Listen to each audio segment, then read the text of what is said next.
बाहेरच्या जिल्ह्यांचं पालकमंत्री गेल्या वर्षी चर्चा सुरू केली. बाहेरच्या जिल्ह्यातले पुढाऱ्यांना अशी पण चर्चा करत येते काय नाही. महाराष्ट्रातल्या सर्व जिल्ह्याचे पालकमंत्र्याची यादी ही 1-2 दिवसामध्ये जाहीर होणार आहे. माननीय मुख्यमंत्री त्यावर निर्णय घेणार आहे. ते कालच त्यांनी सूचित केलेलं आहे. आणि म्हणून कोण पालकमंत्री होईल याचा सर्व उलगडा 1-2 दिवसात होईल. संभाजीनगरचा पालकमंत्री कोण होईल याचा निर्णय सुद्धा मुख्यमंत्री घेतील. म्हणून आम्हाला मुख्यमंत्री ज्या दिवशी ही यादी जाहीर करतील त्याची वाट आम्ही सर्वजण पाहतोय. मुख्यमंत्री दाऊदला जात आहेत, काय अपेक्षा आहेत आपल्या मराठवाड्याला? काय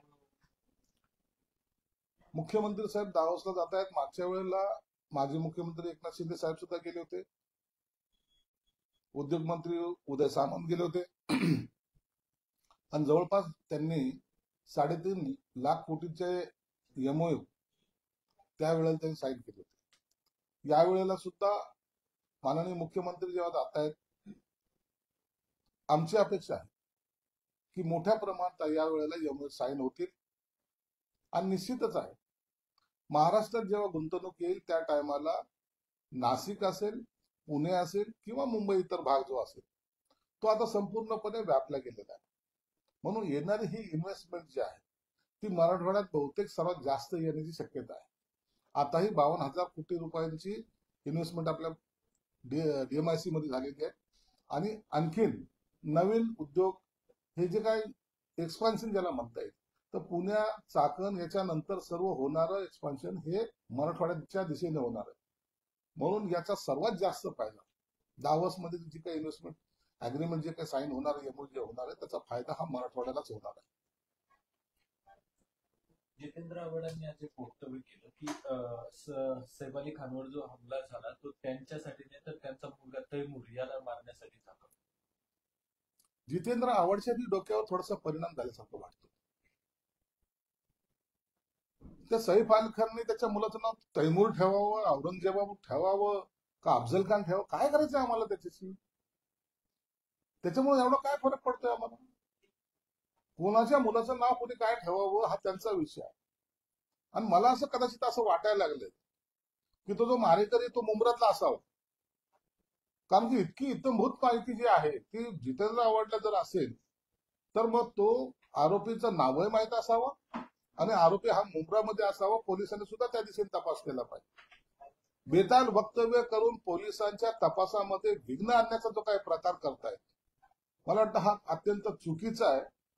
आणि असेच वक्तव्य करून यांना जी काही मताचं राजकारण करायचंय, जातीचं राजकारण करायचंय, स्वतःला पुरोगामी समजतात आणि अशा पद्धतीचं राजकारण करतात. म्हणजे पोलिसांनी जो काही त्यांची कार्यक्षमता दाखवायची त्याला आड येण्याचं काम हे लोक करतात. म्हणून आम्ही ह्या अशा गोष्टीकडे लक्ष देत नाही आणि अशा गोष्टी हे राजकीय नेत्यांनी करू नये ही त्यांना विनंती राहणार. नका बोलू असं. इलेक्शन संपलेले, तुम्ही मार खाल्लेला आहे, पडलेले आहात, आता कशाला ह्या बोलता तुम्ही? निवडणुकीच्या काळामध्ये ते मुस्लिम समाजाला फसवण्याचे सगळे उद्योग तुम्ही केले आणि आताही त्याच लाईनीने चाललेत. परंतु काही जरी केलं तर मुस्लिम मतदार हा तुमच्या बरोबर जाणार नाही हे तेवढं सत्य आहे.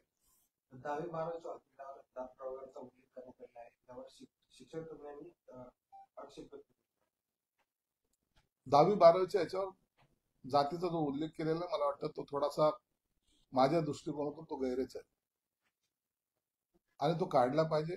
मी सुद्धा सरकारकडे विनंती करणार आहे की या सगळ्या उल्लेखाचा दरवेळेला जो काही वापर होतोय तो करू नये आणि तो जो उल्लेख आहे तो टाळावा ही मागणी मी सुद्धा सरकारकडे करते. राष्ट्रवादी पक्षाचे अध्यक्ष राष्ट्रवादीचं अधिवेशन आहे, पक्षाचा तो अंतर्गत विषय आहे. धनंजय मुंडे का जाणार नाहीत त्याची कल्पना मला नाही. भुजबळ येणार आहेत असं म्हणतात, ते जातात का नाही त्याची कल्पना नाही.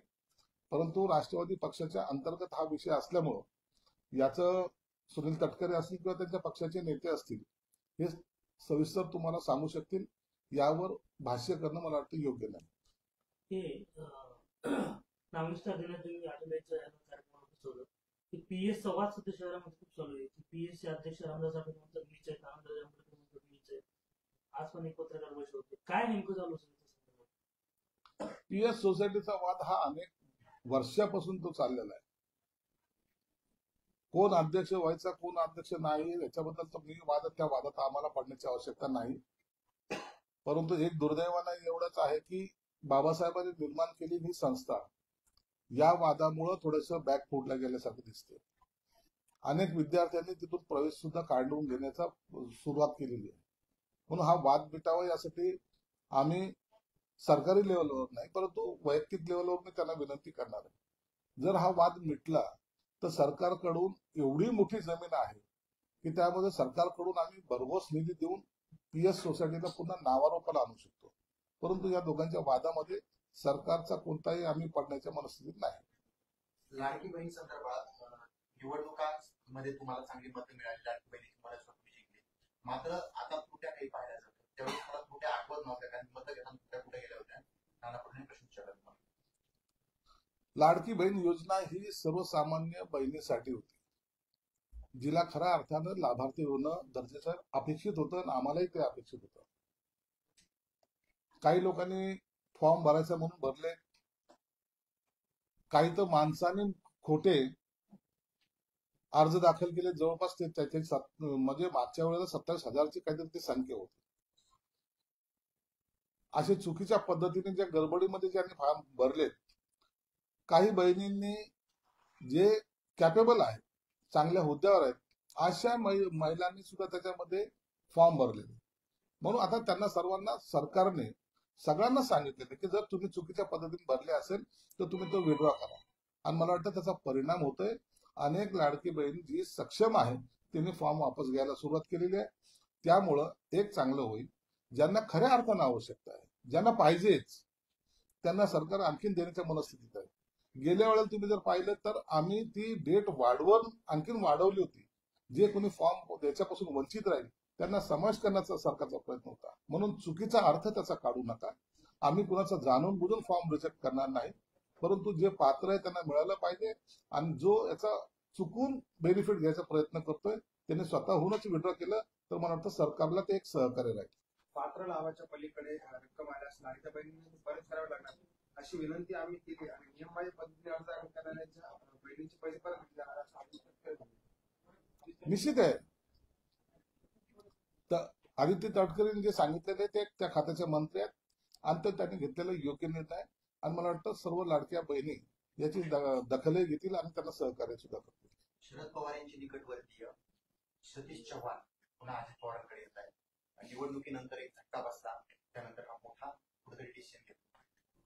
निवडणुकीनंतर झटका वगैरे बसला नाही. निवडणुकीच्या काळामध्ये त्यांनी त्यांचं नशीब आजमावण्याचा प्रयत्न केला, परंतु तिथं यश न आल्यामुळे कदाचित पुन्हा जे अनेक वर्ष त्यांच्या बरोबर होते त्यात ते परतीचा प्रवास त्यांनी सुरू केला आणि या अधिवेशनामध्ये त्यांचा प्रवेश आहे असं ऐकलंय. मला वाटतं त्यांची ती घरवापसी झालेली आहे. परंतु काही दिवसानंतर आणखीन काहीतरी मोठा युती यांच्यामध्ये होण्याची शक्यता सुद्धा नाकारता येत नाही. पीएम किसान योजनेअंतर्गत केंद्र सरकारची नवीन नियमावली आली. आता एका कुटुंबातील एका शेतकऱ्याला त्याचा लाभ मिळणार. कुटुंबाचं एकालाच त्याचा लाभ मिळणार आहे. एक शेती ही एकाच्याच नावावर असते असं सर्वांच्या नसते. कुटुंबाचा प्रमुख असतो आणि त्याचा लाभ त्या शेती पिकवणाऱ्याला सर्वांना मिळतो. याबद्दल कसं होतं, कुटुंबात जर सर्व जणांच्या नावावर जर जमीन असेल तर त्या सर्वांनाच त्याचा लाभ मिळत होता. म्हणजे जमीन जर वेगवेगळ्या सगळ्यांच्याच नावावर घरात आहे तर आता राशन कार्ड नुसार घरातल्या एकाच व्यक्तीला तो लाभ मिळेल. नाही, त्याबद्दल मला कल्पना नाही. वांद्रेमध्ये झालेल्या घटना किंवा सैफ अली खानवर झालेला अटॅक, तर वांद्रे सुरक्षित नाहीये असे चिसांग सिद्दीकी म्हणतात. वांद्रे सुरक्षित नाही याचं कारण एक आहे की वांद्रेमध्ये जे काही देशविधायक गोष्टी जे घडतायत त्याला कारणीभूत सुद्धा तिथलचे काही लीडर लोक आहेत. बांगलादेशी घुसखोर सुद्धा त्या वांद्रे या प्रभागामध्ये सापडले गेलेले आहेत. म्हणून असलेल्या लोकप्रतिनिधी असलेल्या लोकांनी त्यांच्याकडे लक्ष दिलं पाहिजे. खेरवाडीमध्ये किंवा इतर सहकारी कॉलनीच्या मागच्या साईडला अनेक बांगलादेशी तुम्हाला पाहायला मिळतील.